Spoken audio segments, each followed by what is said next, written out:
Thank you, Tony. Thank you, Doug. Thank you, Paul, for the invitation. It's a real pleasure for me to once again address the IATA AGM. Last December, we celebrated ICAO's 70th anniversary, and just a few weeks ago, your own 70th. For me, these two milestones symbolize 70 years of exemplary cooperation towards a common vision, that of a safe, efficient, and sustainable global air transport system. In my remarks today, I will focus on two areas where this cooperation can further enhance air transport operations worldwide.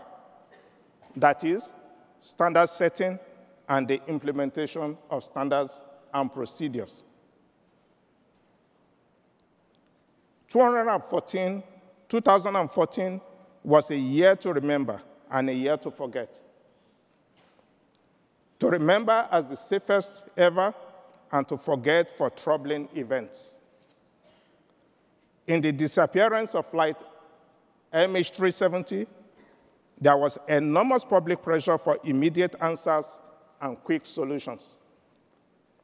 Our challenge in such cases is twofold: to strike an appropriate balance between a timely response to public concerns and to take the time required to develop effective long-term solutions. The course of action we took at the ICAO High-Level Safety Conference last February met those two conditions.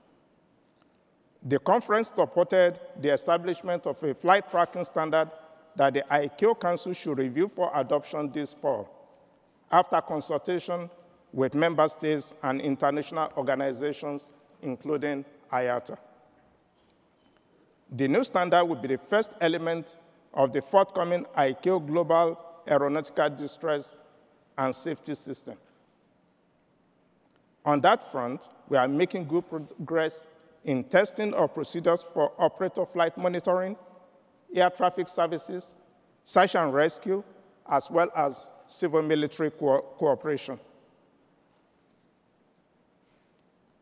I want to reassure you today that I am very sensitive to the financial and operational burden that these flight tracking initiatives represent for you as operators.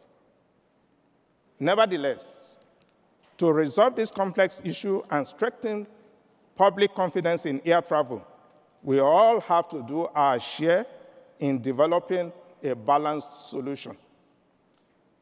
And so, I want to personally thank IATA and all of you in this room for your active participation in this endeavor. I also want to thank IATA for its early and sustained involvement in developing a comprehensive work program to deal with operations around zones of conflict. Within days of the shooting down of flight MH17, you were committed to taking part in a task force that eventually led to several concrete proposals, particularly for improving information sharing among states, operators, and other concerned stakeholders. This information, located on ICAO's website, is also available to a wider audience, including the traveling public.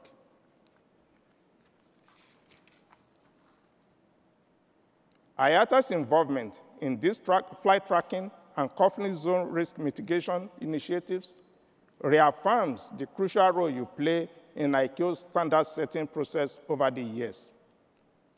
You know your industry best. We rely on your expertise and your day-to-day experience to ensure that standards, procedures, and policies adopted by ICAO truly reflect the operational, political, and economic realities of the day. What is most beneficial is that through IATA, the airline industry speaks with one voice. Your unified position at ICAO assemblies, conferences, the Air Navigation Commission, and a variety of working groups and panels has greatly facilitated consensus building on vital air transport matters. IATA's continued work and support on finding a solution to the difficult challenge of climate change is a very good example of the industry speaking with one voice. Of course, to be effective, standards and procedures must be implemented consistently and in a globally harmonized manner. And this is where I have a friendly challenge for you. In 2014, ICAO adopted the No Country Left Behind campaign.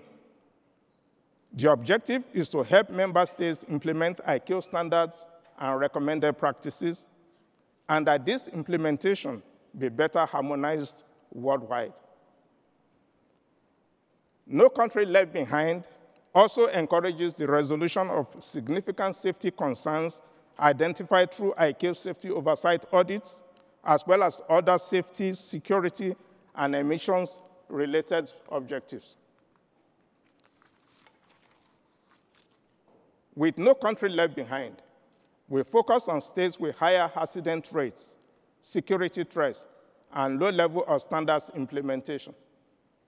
We also help generate the political will for them to pool resources, participate in regional efforts, earmark voluntary funds, and build capacity. I am aware that several IATA initiatives, including the very successful IOSA program, already contribute to enhancing aviation safety, and it would be greatly appreciated if you could contemplate additional measures to further support our campaign. Ultimately, every member state requires air transportation for its socio-economic development. But every member state has an obligation to do that in a safe and secure manner. Every traveling passenger, wherever he goes, deserves a safe and secure air service. So we all have a collective responsibility to our traveling public to ensure that that is done. You may even consider implementing a similar and complementary initiative for airlines. Maybe a No Airline Left Behind campaign or something to that effect. Perhaps this might foster even greater operational performance throughout the industry and contribute to the overall health and integrity of global air transport. But I leave it to you as a food of thought to find the best way to support this crusade that ICAO has embarked upon. Our industry is safe, is secure, but we can do even more to make it safer and more secure wherever passengers may decide to fly. Ladies and gentlemen, I will be brief, so I will now conclude as I began, by saluting the extraordinary spirit of collaboration that binds our two organizations to a single and yes, lofty goal to provide the citizens of our planet with an air transport system that enhances their well-being, promotes economic development, and contributes to the protection of the environment we all depend upon.